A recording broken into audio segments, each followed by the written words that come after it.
আল্লাহ হচ্ছেন সর্বশক্তিমান। আল্লাহ শব্দটির উৎপত্তি কোত্থেকে, এটি আমাদের জানার ইচ্ছা প্রায় সবারই। আল্লাহ নামটি ভাষাতাত্ত্বিকভাবে 3টি শাখার সাথে জড়িত। প্রথমে হচ্ছে, আগে আমরা আল ইলাহা বিশ্লেষণ করি। আল মানে দা, ইলাহা মানে গড। প্রথমত হচ্ছে হিব্রু ল্যাঙ্গুয়েজ, ইআই এলোহিম। হিব্রু পৃথিবীতে প্রায় 4000 বছর আগে প্রচলিত ছিল। এরপরে এই শব্দটি চলে আসলো আরামাইক ল্যাঙ্গুয়েজে, জেসাস ক্রাইস্টের ল্যাঙ্গুয়েজ এটা, এবং এটা প্রচলিত ছিল খ্রিস্টপূর্ব 600 থেকে 900 সালের মধ্যে। তখন বলা হতো আল ইলা। এরপরে সিরিয়া ভাষা, সিরিয়াক ল্যাঙ্গুয়েজ।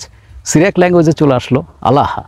সিরিয়াক ল্যাঙ্গুয়েজ প্রচলিত ছিল খ্রিস্টাব্দ 100 শতকে, এবং এইভাবেই 3টি ফরমেশনে আল্লাহ শব্দটি আরবিক ল্যাঙ্গুয়েজে স্থান করে নিয়েছে।